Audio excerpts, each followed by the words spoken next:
And ultimately, it always starts with mindset. And a lot of it is mindset. I mean, you and I have had a lot of conversations about mindset. When you change how you are, how you do things, your outlook, your perception on life, like if you can go from being in a negative space to a positive space and start looking at the possibilities rather than the challenges, I mean, just that in itself, I have a thing that I live by. There's only one way to fail, and that's to quit, right? And so...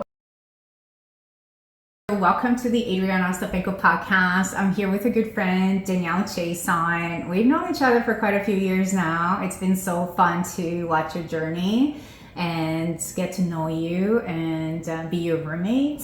Yes, actually, we have to talk about that a little bit. Okay. We were roommates. We hadn't actually met in person. Oh my God, that's right. Yeah, so we went to Kelowna. Well, it wasn't Kelowna, it was Vernon. And Sparkling Hills. Wow. We were part of a mastermind, and we had been in a mastermind group for the year of COVID when everything was locked down. So we saw each other once a week on Zoom, but had never met in person. And then when we were planning this trip, it was a whole year because we started in September. And I think it was September when we ended up in BC. And we ended up rooming together. And it was an amazing time. It was so much fun. So we ended up rooming together in a room too that had like no privacy in the bathroom. Do you remember the bathroom was like completely open? I'm like, I'm taking a shower now. It's like, okay, don't worry. So funny. But that's how we met. Yeah. So, I mean, we knew each other pretty well through Zoom, but you don't really know somebody until you live with them, they say. Yeah, so. And we slept on the same bed, didn't we? Oh yeah, it was a king bed too. That's right. They were supposed to give us 2 queens and it was a king. And so we ended up, that's how we met. We slept together for the first time. The first time we met each other, we slept together. God. We got close really fast. It's on a first date basis over here, okay? Yeah. That's so good. That was fun. Such a good memory. So so that was, I guess we had met probably in 2020 virtually, and it was 2021 when we, so it's been a few years. Tell us a little bit about you. Well, what's there to know about me? Okay, so Danielle Chiasson. I've been a real estate investor now for over 2 decades. It pains me to say that. Right? Aging yourself. Aging myself. I know. I'm just gonna start clocking it backwards, but I'm just gonna start saying I've been doing it for a long time. So I've been real estate investing for a long time. Have expanded my business into coaching, consulting, and now actually my passion, as much as I love real estate, is business coaching. And so doing a lot of business coaching for business clients who need to get their businesses in order. So a lot of people get into business, especially small businesses. They have a passion, and maybe they like to bake, or maybe they're a mechanic, and they get into that because they love doing it, but they don't know anything about business. And so the back end is like just a mess. And so we help a lot of business clients with that. And then also they don't have a retirement plan, so if you have a messy business, it's not saleable, you don't have a pension fund. So we just help them clean up and actually plan ahead for the future. And of course, if you want to invest in real estate as a business owner, we can help you with that too. So, which is a great retirement plan, right, Adriana? For sure. Yeah. So that's, my latest venture with Strategic Success Consulting. Really it's tailored to whatever your needs are, whether it's business or real estate. And we just do discovery calls with people and then share with them how we can help them. And then that's my biggest passion right now. Yeah. So tell me a little bit about what the content is of the coaching that you do. Yeah, so it's really heavy still in real estate because that is what I eat, live, and breathe still. And we have at the moment, and this is like, in the middle of 2024, at the moment, we have over 250 hours of content online, and we have portals. So the nice thing about it is, like, you go online, there's your portal, and then as you go through on your real estate journey, whether you're new and you just need the foundational content, we have that. If you're going more into construction, we have that. If you're going into land development, we have that. And so we can unlock things as you go along your journey. And that's kind of what I love about our platform. It kind of is geared to everybody. And we're constantly adding more and more content all the time. But I'll tell you, building this business and learning, again, I mentioned I've been doing this for 2 decades. Yes, so technology is not my strongest suit. People is my thing. Yeah. So building the platform and the student portals and all of that has been challenging. But again, if you're listening to this podcast, I have a thing that I live by. There's only one way to fail, and that's to quit, right? And so I'm getting through it and learning that younger people are smarter than I am when it comes to technology. So I lean into them a lot. Yeah, that's amazing. And I'm sure there's huge value in them leaning into you for all the experience and knowledge that you bring to the table. So yeah, well, I get the biggest thing that I get from the people that work with me is the mindset stuff, because as you know, I love mindset. And really, and I'll tell you guys, if you ever come work with me, honestly, people come with me, they need help in business, they need help in real estate, but I always, like, you offer what people want and give them what they need. And ultimately, it always starts with mindset, and a lot of it is mindset. I mean, you and I have had a lot of conversations about mindset, and I think the people that that come and work with us, I mean, that's probably the biggest benefit, is just that personal growth. And whether you work with me on my team or whether you work with me as a client, that's probably where you get the biggest benefit, in my opinion. Because then, I mean, when you change how you are, how you do things, your outlook, your perception on life, like if you can go from being in a negative space to a positive space and start looking at the possibilities rather than the challenges, I mean, just that in itself. And you do that not just in real estate or whatever it is I'm coaching you in, but you also do that in your life. It just opens up so many possibilities. Yeah. That's so true. What was the biggest mindset shifts that you had to go through to start, even get you to start building the business? Easy. Okay. Easy. Done is better than perfect. So when I started getting coached, because I've done a lot of coaching as a student. Yes. And so one of the first things that I learned was done is better than perfect. And I think a lot of people fall into that because a lot of it is ego, because you don't want to put it out there and people are going to judge you. You want to make sure it's perfect before you launch your business or before you.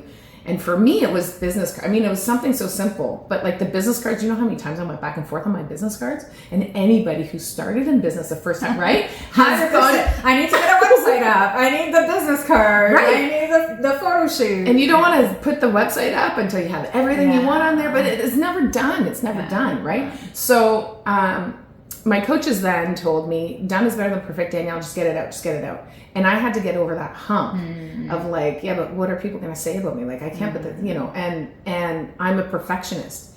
And the irony is actually, so my company that I was building these business cards for and I was working with my coach about was Perfect Properties, when I started flipping and started going into real estate investing as a business and as a career. And so when I chose the business name, I wanted a name that reflected me so that it was personal. Again, that's ego. Let that go. I'm just saying. So Perfect Property, because I was such a perfectionist. And then between my coaches and therapy, I started trying to not be perfect so that I could move forward and advance in my life and get somewhere. And so the irony is my company is called Perfect Property and I'm trying to actually not be perfect. So it was just kind of funny.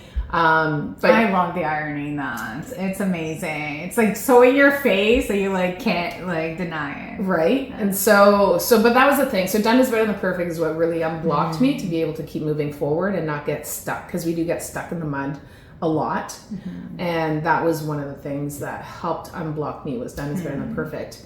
And the other thing too was like on the mindset stuff, if anybody's interested, if you go to Napoleon Hill, I don't know, this was years ago and I'm sure they still do it, but it was Napoleon Hill's thought for the day. I used to get an email a day emailed to me, and man, like I'd be in bed, grab my phone, read that email first thing in the morning, and it just resonated with me, and it just changes your thought patterns. So what you have to do is you need to feed your brain with good positive thoughts and expose yourself to how you want to be instead of just defaulting in life, right? So you got to lead life. We were just talking about that, lead life with intention, right? Yeah. So when you lead life with intention and you're intentional about what you're feeding your brain, and who you're, not just what content, but who you're hanging out with is a big part of that too. So if you have negative, and back then, here's the funny thing too. So I kind of like got rid of everybody in my life that was negative. So that, like, cause at the time I was kind of an all or nothing kind of girl, which is also not healthy. So find the happy medium But I kind of, anybody who was negative in my life and who was trying to force, relationships to work, and it just wasn't, like, don't try to fit a square peg into a round hole, right? If it's not healthy, let it go. But what I do now is like just healthy doses, right? Small doses. You don't have to cut people out of your life, especially if it's family, right? But yeah, I went through that. But done is better than perfect is really the one thing that really unblocked me. And now I still live by that, and my team knows it. We still, like, it is a thing in the company. And actually one of the girls, Alex, Alex, she's like, man, Danielle, you just live by that. Done is better than perfect. I love that. But my theory is now, or my saying is, done is better than perfect in the pursuit of perfection. At the end of the day, you cannot change a leopard's spots. You just can't. And I'm a perfectionist by nature. So I will always strive to do better what I've put together. But now it's like, okay, this is done is better than perfect. It's okay to get it out. But then you can keep working on it, right? And so just because you're putting something out doesn't mean it's a final version. Exactly. Yeah. So constant improvements and evolving as well, because we evolve as people as time goes by, and our business, and we were just talking about this, our relationships really like are a reflection of all of that. I say, like, if you look at your exterior life right now and the relationships that you have and the businesses that you have and even how much money you're making, all those things are a reflection of what's going on inside. At the end of the day, because we're creating our own reality by the thoughts we think, by the emotions we feel, by the actions we take. That's all like really coming from what's coming from inside us. So that's really nice. Yeah, I think a lot of people don't understand, like, whatever your core values are and what your belief system is, like, it's all in your beliefs. And if you believe negative things are going to happen, negative things are going to happen. And I don't know, it kind of ties into a little bit like manifestation too. However, I'm not going to get into that. But core beliefs is your North Star, and that's what guides you when it comes to decision making. So if you believe the market is going to crash, you're going to look at your house or potential investments or whatever, and that's subconsciously your beliefs really has a massive influence over your decision making. And so when you go back and you look internally, because you can't change what's going to happen externally, right? You said you're external. You can't. There's so many variables when it comes to the market, and I mean the government influences that. There's so many things we can't control that, but we can control what's going on inside. And so if you take a look at truly yourself, and this is one of the hardest things for people to do, is to be honest with yourself, right? It's so hard. It hurts. It's painful. It does. Yeah. Like, some people will physically get nauseous and vomit thinking about that, right? If you need to be, and that's why people avoid it, because it's painful. Yeah, right? 100%. But if you take a look and if you really dive deep into this and have an honest conversation with yourself and say, really, like, what are things within myself that I could improve? It's not, I don't like right or wrong. There's no right or wrong. There isn't. Right? Yeah. And it's not that anything's broken, but we can always, until the day I die, I'm going to be improving. 100%. Right? It's a forever journey. You can always be a better version of yourself, right? Yeah. Of course. Yeah. So core values are a big thing. You really want to, like, tap into that. How do people tap into what their core values are if somebody doesn't know? If they're like, I don't know what they are. How do you start to discover that? Well, at the really base level, we just look at, are you a positive person or a negative person? Okay. And the curious thing is, a lot of negative people think they're positive. So again, it's because of the lack of honesty, right? If you're a gossiper, if you like to talk about people, you're probably more on the negative side, even if you think you're positive, right? One thing I like to do is, like, just go online and Google abundance versus scarcity mindset. And there's so many different graphics. So if you Google that and you go to images, or if you want to get into this decade and go to ChatGPT and have ChatGPT tell you what's the difference between AI knows what your core values are, people. No, not core values, not core values. But your abundance versus scarcity mindset, and understanding the difference. And you just might be firing up a different part of your brain that goes in the negative, right? And so the way to change that is with intention. You have to be, number one, you have to, again, it comes with honesty, right? You have to be honest with yourself You have to be honest with yourself. And then you can identify that there's room for growth. That's it. Not that it's wrong, not that it's broken, but that there's room for growth. And you go, I could do better here. And the reason why people don't like to do that is because if they go, oh wow, yeah, maybe I am a negative person. I have talked about that person, or I have, brought people down, and that doesn't feel good, because none of us want to be picturing ourselves like that, right? But if you're honest with yourself, you can stop that from happening again in the future. But it means you got to do work. So not only does it not feel good to admit that maybe you're not the best version of yourself, which, by the way, there's nothing wrong with that. If there's room for improvement, that's great. You got to look at that from a positive side. So don't focus on who I was, focus on who you're going to be, right? So again, it's just flipping the script. The one thing that I tell people all the time is that you can have a negative thought and you can have a positive thought. But the interesting thing is you can't have a positive and a negative thought at the same time. That's right. So it's a choice. You can choose to flip the script when you're starting to feel negative and say, no, I'm going to look at this from a different perspective, because there's always two sides of the coin, right?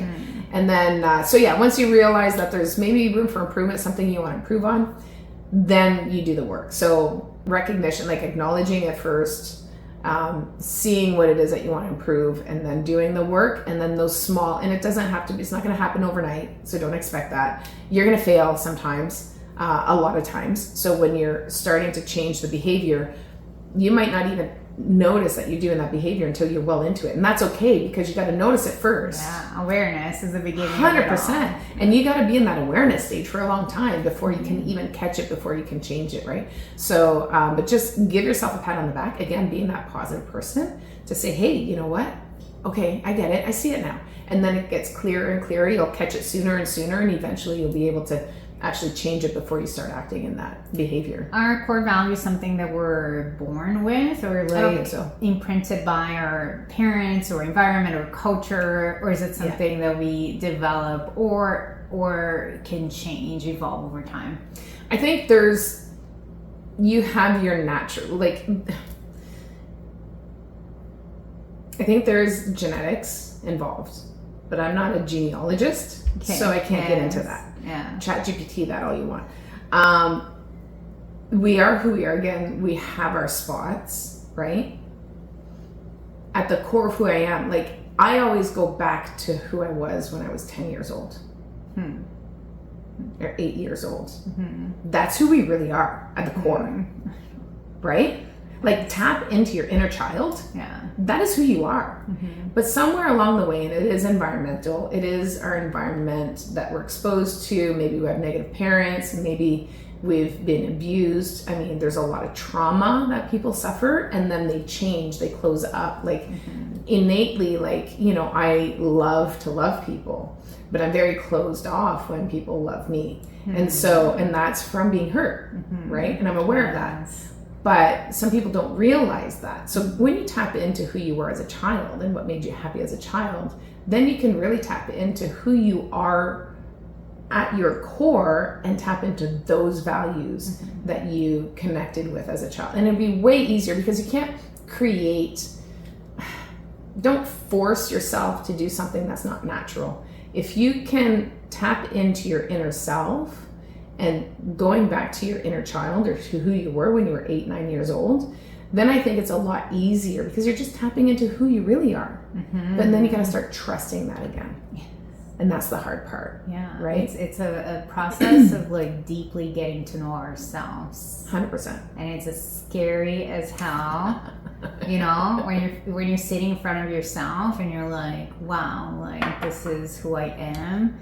And the good, the bad, the ugly, the beautiful, and like you said, there's nothing wrong or right about it. Just observing it with neutrality and being like, if my desire is to grow, I want to grow my business. We were just talking about business just before we started recording, and selling business, buying business, closing businesses, moving forward. It takes a lot of getting to know yourself on a deep level and confronting the things that are ultimately keeping you stuck in any place in your life, and then being able to pull out, okay, there's a new version of me, there's an evolved version, I'm gonna go step into that new person And it feels weird at first. It's like It a does. baby learning to walk. You're like, you know, start wobbling, like, am I going the right direction? I'm kind of exploring, looking around, and you fall, and you're like, oh, okay, and you get back up, and you're just learning those, like, to become that new version of yourself. I was having a conversation with somebody this week,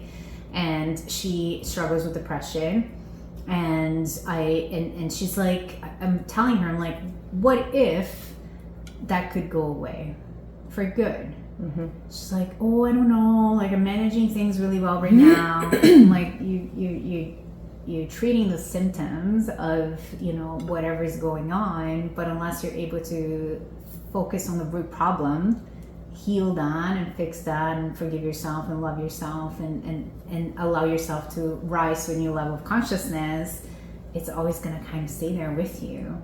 She's like, I'm so scared to go there. Yeah. You Well, know? because the people that are depressed have been depressed for a long time, and it becomes part of. And I suffer from depression and that's an too. ego thing too. There. I don't know if I would call that ego, to be honest. I look at that more as, okay, so listen, when you have a woman who's in, maybe a little girl who's raised in an environment where there's domestic abuse and seeing her mother beaten, and then she's going to attract that because that's what's comfortable for her, because that is her norm, and that's okay. And so maybe she gets out of that domestic abuse situation and she meets a nice guy that feels very uncomfortable.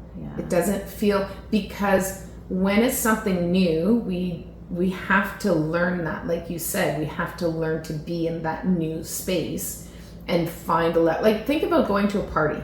You go to a party, you go to somebody's house for the first time you've never been, and maybe you don't know the people there. So you've never been there.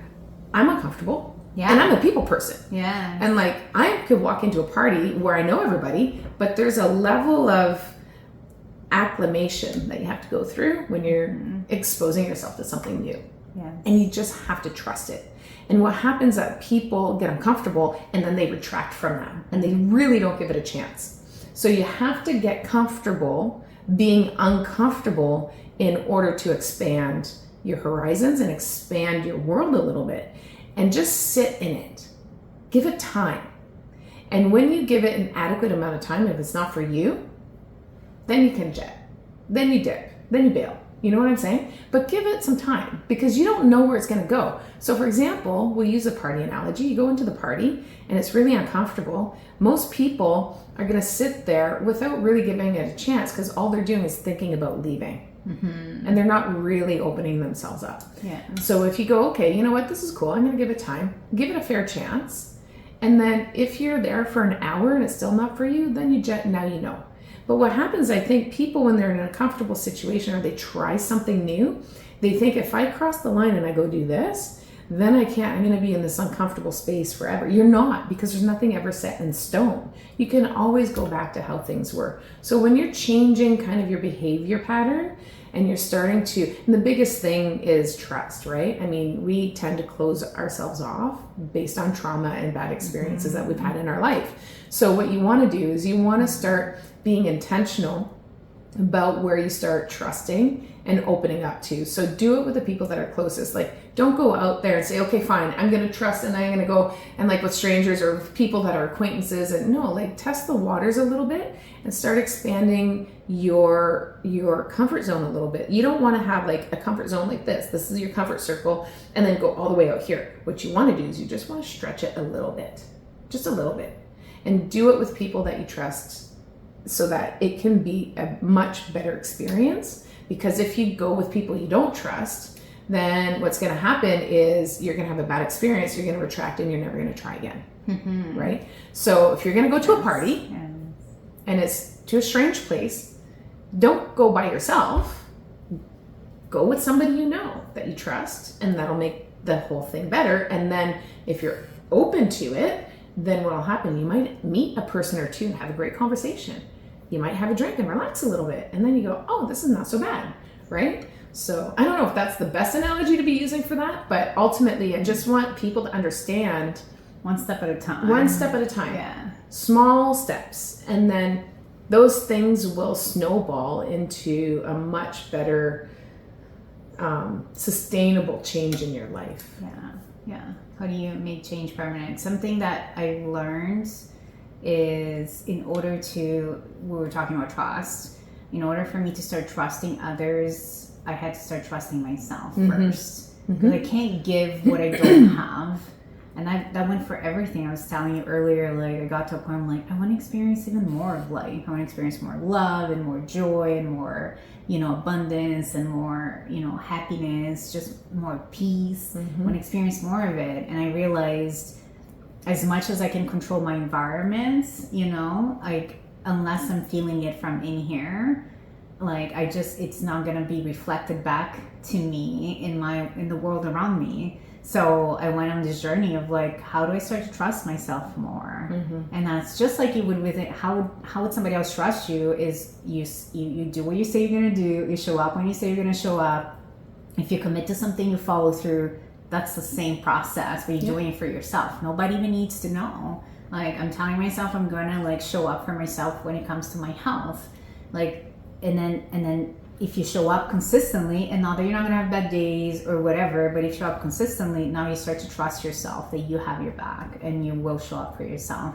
That goes for business, right? If you say like, I'm building this thing and it's coming out from a place of a lot of value and, a lot of commitment, because as you know, business takes a heck of a lot of commitment and, continuous work, even when things don't seem like they're going anywhere or they're slow or whatever. But if you continue to show up for yourself, you build that trust. Absolutely. And the next time you're like, hey, I know I can do this because I've done it before, A couple things to keep in mind is to be okay with 80%. And I think a lot of people, especially,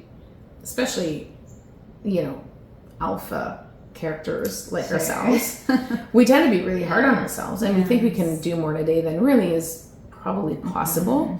And so a couple of things here. 80% is better than is okay. And here's what I tell people. Typically your 80% is going to be better than most people's 100%. And I think it's just putting everything into perspective, right? So I want to do 100%, but my 100% is like way more than I need to do. And so I have to be okay with 80%. And that also helps me manage a team, because if I'm okay with 80%, now it's going to be a much more pleasant work environment and better on me, better for them. And again, so the thing that I want to say here is having expectations, going back, and of course it works in business, but going back to personally, setting the expectations properly and having realistic expectations of yourself and others is going to be critical to happiness. Because think about this. If you expect somebody to do this, and it's the number one thing that people do is they have expectations, they don't even share it. So I have expectation of you to,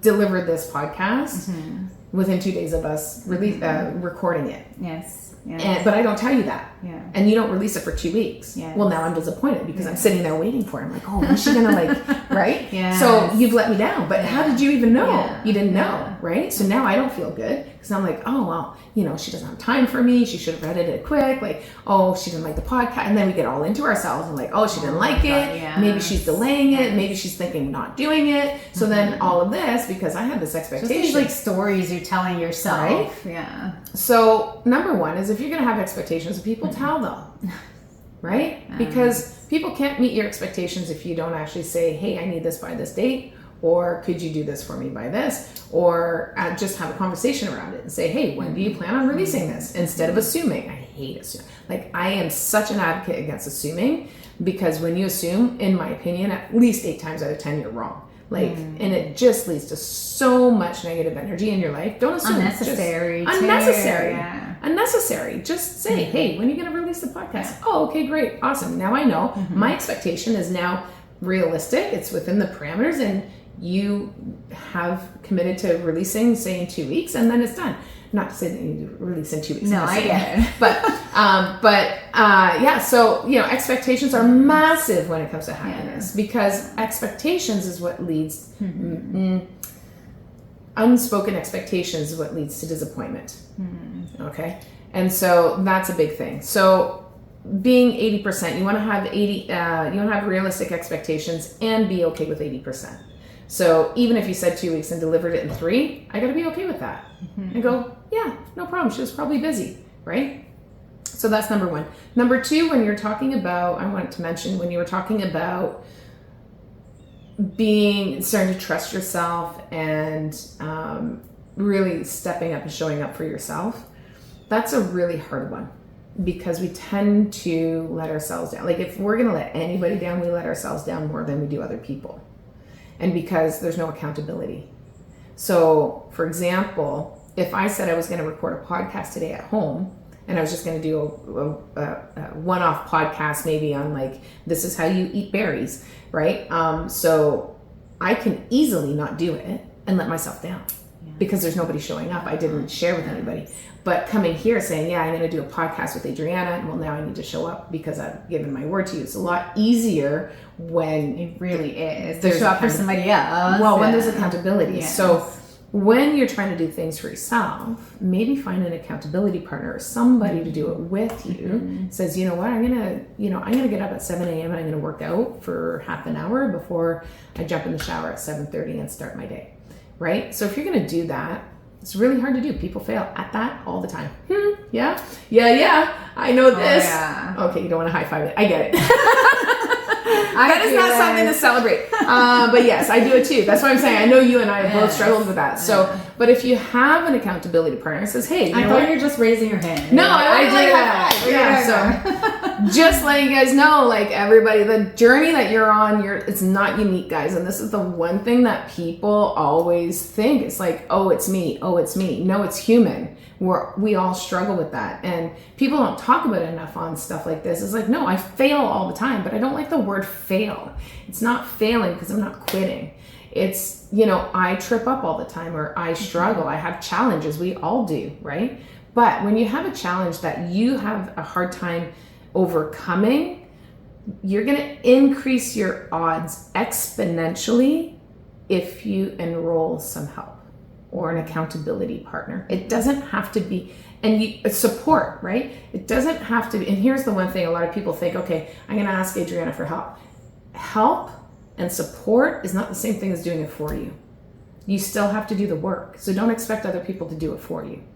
But lean into other people in your network and your support network for the things that are the most challenging. Like, I've literally had some of my staff sit there in a meeting with me so that I can complete a task that I've been putting off for some stupid reason, just blocking and not able to do it. And I'm like, okay, you know what? I just need to get this done. I talked to somebody, can you meet with me just so that you can talk me through and make sure I get this done? That's it. Half an hour, right? Yes. But if you start getting in the practice of leaning into people and helping you with things that you want to get done that you're challenged in doing, then lean into that. And then eventually it's creating that new habit. And then you start trusting yourself.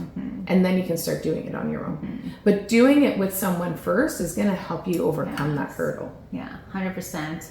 And going to find that accountability partner or hiring that coach or joining that community is you showing up for yourself. 100%. Because you're like, I have a really hard time doing this on my own. Or you asking your staff to, like, can you meet with me? That is a form of showing up for yourself and, like, making sure that you're giving yourself the tools that you need to move on and complete the things you need to complete. Now, but again, that's the power of community. I know. It's the power of community. I know. Because it's crazy. The energy that you get when you're with someone else, and even, like I said, just having somebody else to help you through one, challenge that you're having, just you're tapping into their energy to give you a little bit of wind in your sails to get it done.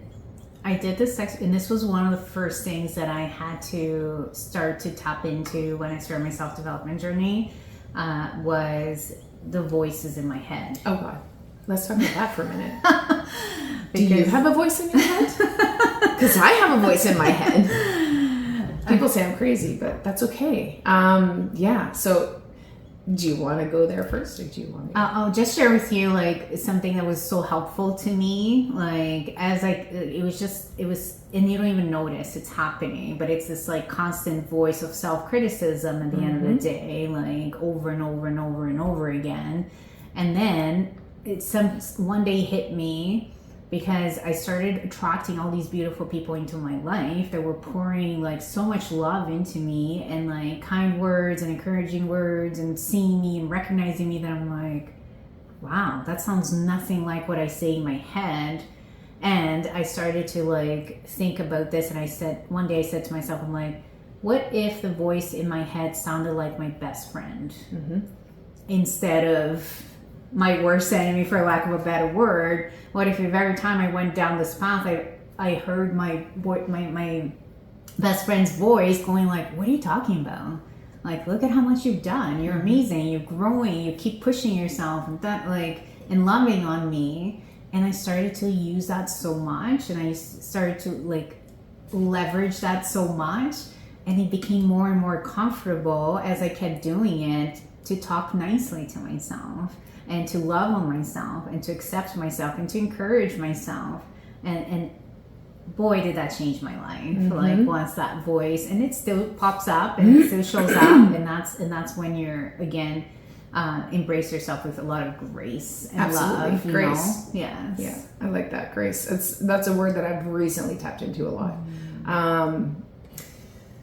So there's a technique out there, which is very similar, almost identical to what you're saying. Like, what would my best friend say to me?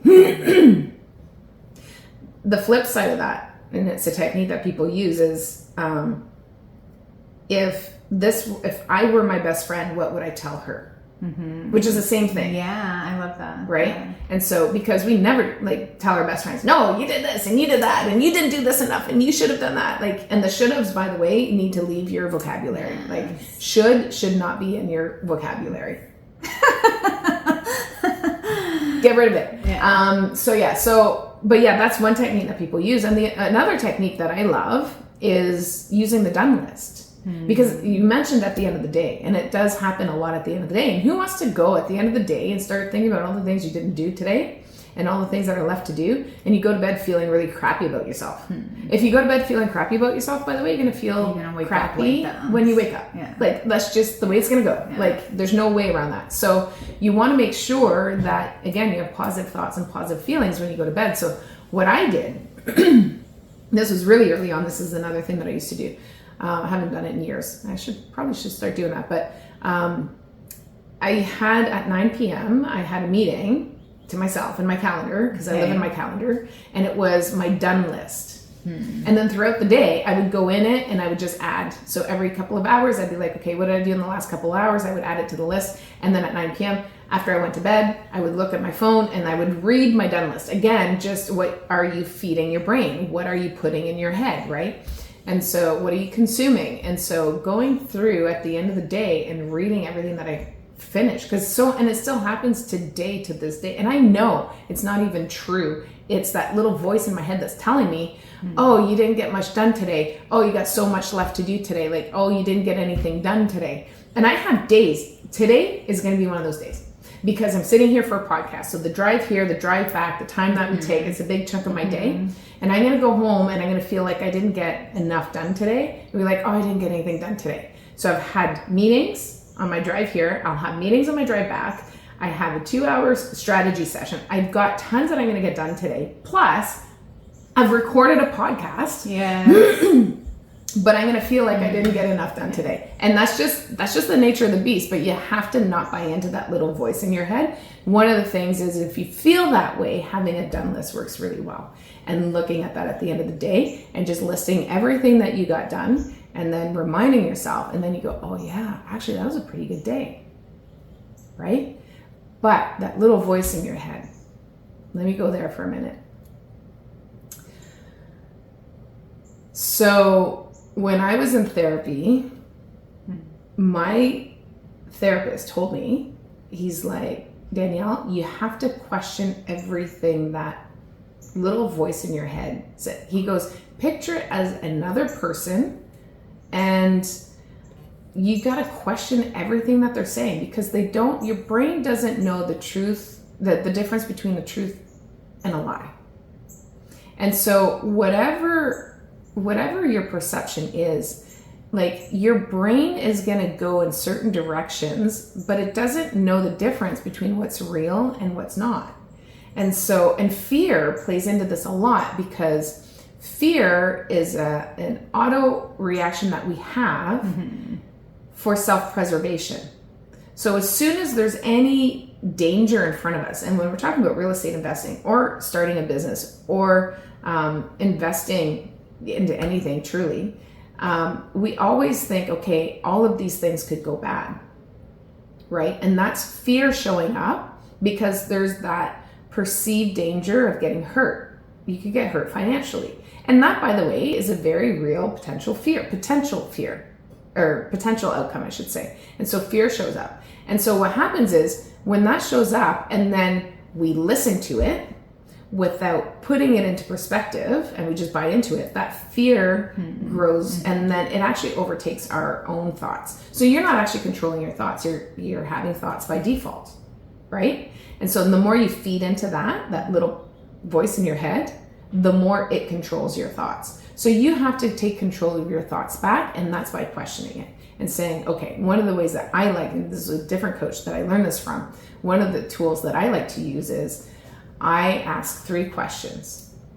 What is the worst case scenario? What is the best case scenario? And what's the most likely scenario? And that really puts things into perspective and keeps that little voice in my head from actually controlling my thoughts. And it keeps me on an even keel to be able to really keep things into a realistic perspective. Does that make sense? So you want to acknowledge the worst case scenario because it could happen. It's not likely going to happen. You want to acknowledge that, hey, this could be a great outcome, but probably also not going to, I'm going to invest in this house and I'm going to make 35% returns in this and that. Could I do that? Yeah, maybe if I do a big lift and everything goes well and the market doesn't tank and the interest rates don't go up and all of that stuff. But what is the most likely scenario? Well, this is your most likely scenario. Maybe you're going to make, 15, 18% return on that investment, right? In your first year. And that's maybe the most likely scenario. And then you go, okay. And then it just calms all that down and keeps it from really exploding and going too far out of whack. Does that make sense? It's almost like balancing your thoughts a little bit. So that's something that I like to do and like to practice. And to this day, I still practice that. The biggest thing that I want to say to your guests before we go is get out of your head and talk to somebody. Don't try to figure it out alone. And that's what I think a big thing is. When you're alone trying to figure it out, it's really hard to get clarity. And so if you can just talk to someone, I'm an extrovert, so it's easy for me. And I know it's a little bit more difficult for people who are introverts, but find a way to let out some of that energy because keeping it inside really isn't healthy. Yeah.